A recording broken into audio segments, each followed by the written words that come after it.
warahmatullahi wabarakatuh. Terima kasih Bapak dan Ibu sudah hadir dalam pertemuan kita. Kita akan melanjutkan sesi kita ya Ibu-ibu, Bapak-bapak.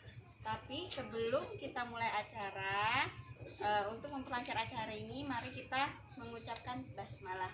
Bismillahirrohmanirrohim.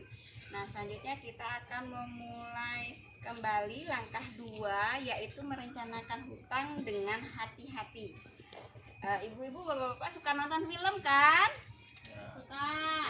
Oke. Kita nonton film dulu ya, bapak-bapak, ibu-ibu.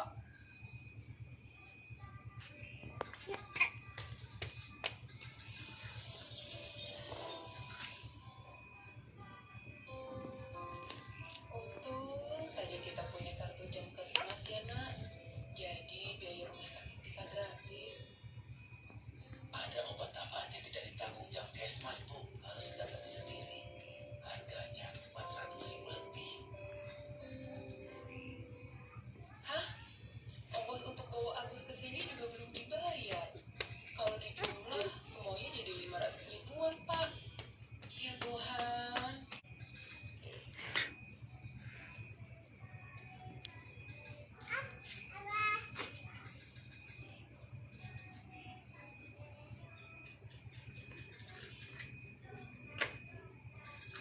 Oke ibu-ibu, gimana tadi filmnya, bagus nggak Bu? Bapak sedih ya? Oke, jadi kira-kira masalah keuangan apa yang dihadapi Ibu Lili? Utang Mbak. Utang ya. Terus kenapa bisa dia berhutang itu Bu? Jadi kebutuhan Mbak. Emang nggak bisa ya bayar rumah sakitnya itu ya? Kenapa kira-kira nggak bisa ya Bu ya dia bayar rumah sakitnya? Bapak-bapak, rumah sakitnya gratis, obatnya gimana tadi Pak? Obatnya yang bayar. Iya, kenapa kok dia nggak bisa bayar ya Pak ya? Nggak punya duit, Bu. Nggak ada tabungan ya Bu Ibu ya? Iya, jadi ibu-ibu, jika kita tidak rutin menabung dan tidak dapat mengendalikan pengeluaran, maka kita akan lebih sering berhutang. Utang yang tidak dikelola dengan cermat bisa membawa masalah besar. Nah, selanjutnya saya akan bacakan sebelum meminjam itu ada syarat-syaratnya ya ibu-ibu, bapak-bapak. Untuk apakah kita meminjam? Sebaiknya hanya untuk memenuhi kebutuhan, bukan keinginan atau kegiatan produktif. Apakah ada cara lain yang bisa dilakukan sebelum berhutang? Jika ada, gunakan tabungan atau aset terlebih dahulu. Berapa besar kita perlu meminjam? Sesuaikan jumlah pinjaman dengan kemampuan kita untuk membayarnya. Hitunglah berdasarkan jumlah pendapatan kita.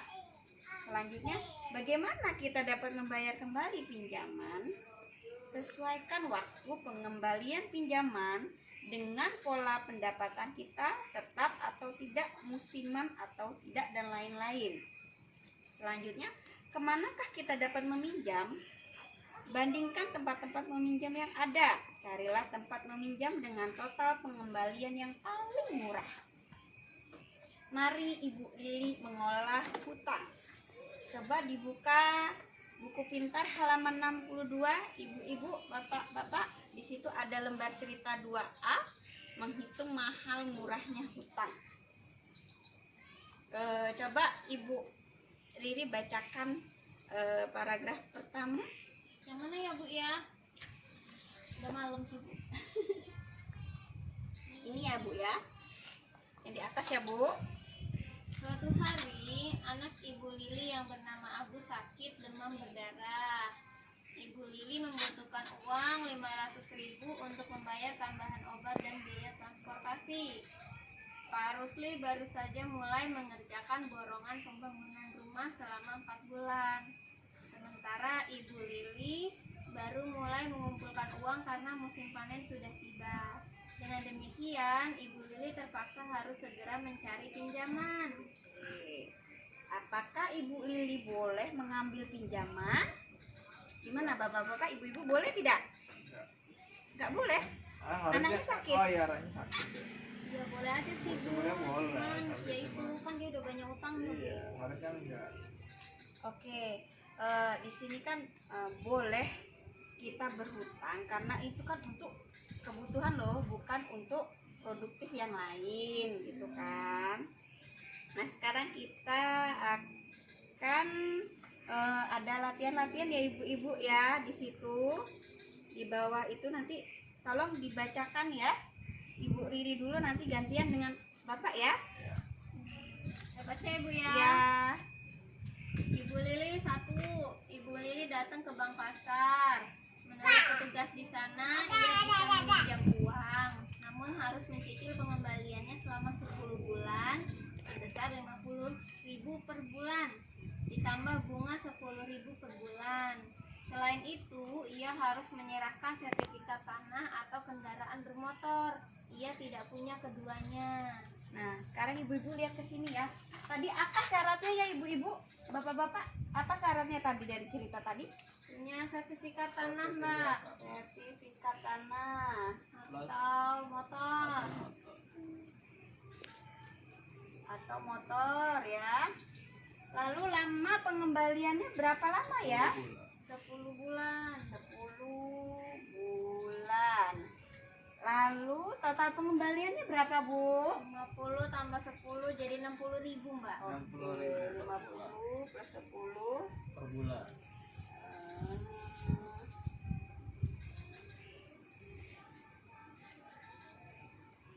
sama dengan 60.000 ya, dikali 10 ya. Ya, 600. Jadi dia harus mengembalikan 600.000. Sekarang coba Kak Hafid untuk membacakan paragraf berikutnya. Ini yang mana Bu ya? Yang nomor 2 ya. Nomor 2. Ibu Lili bertanya pada koperasi simpan pinjam di desa. Petugas koperasi mengatakan bahwa dengan pinjaman tersebut ia mengembalikan sebesar 45.000 selama 12 bulan. Namun demikian, pinjamannya hanya diberikan kepada anggota yang memiliki simpanan di koperasi. Ibu Lili belum menjadi anggota koperasi tersebut. Jadi syaratnya tadi apa, mau meminjam Pak? Jadi anggota, Bu. Jadi anggota, Bu. Jadi anggota.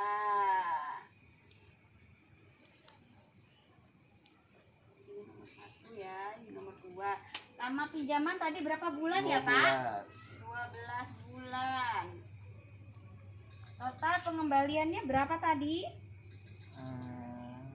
1 bulannya berapa? 45.000 Bu. 45.000 dikali berapa bulan Pak? 12 ya. 12 bulan. Jadi totalnya 540.000. Sekarang lanjut lagi ya Bu Riri. Bacakan kembali Bu. Lanjut ya, Bu ya. Ya, lanjut Bu.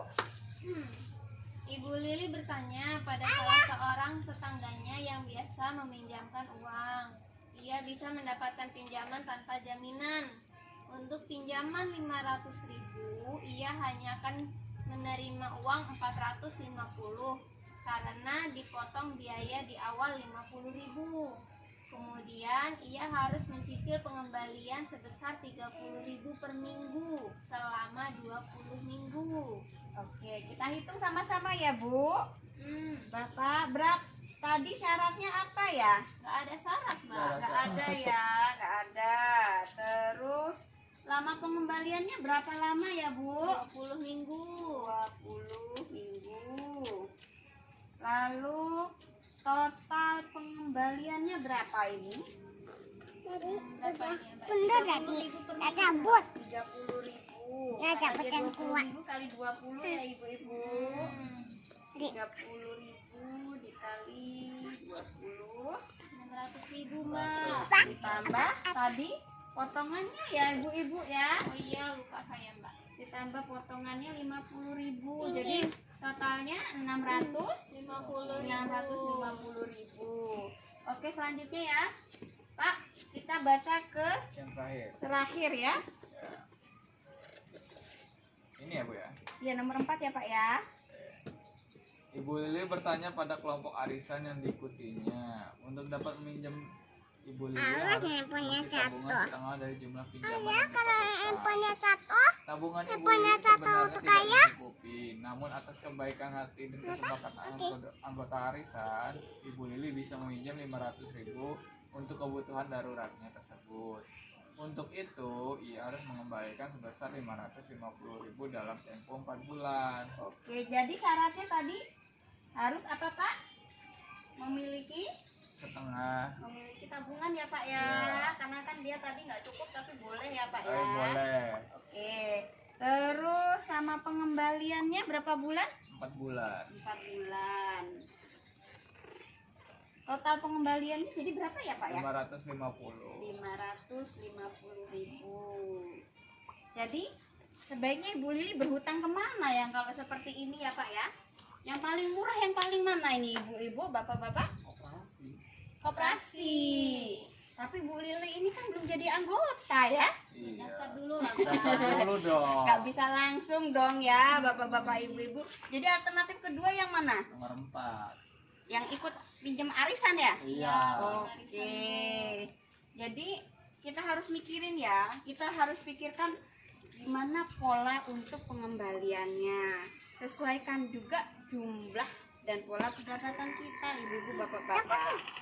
Nah, jadi lebih baik Ibu Lili mengambil yang paling terkecil dan juga pengembaliannya yang paling memungkinkan. Nah, baiklah, sesi kita telah berakhir, bapak-bapak, ibu-ibu. Sesi selanjutnya akan kita lanjutkan minggu depan. Terima kasih atas kehadirannya. Sebelum kita akhiri acara, kita ucapkan alhamdulillah. Alhamdulillah. Amin. Nah, terima kasih. Saya akhiri acara ini. Wassalamualaikum warahmatullahi wabarakatuh. Waalaikumsalam.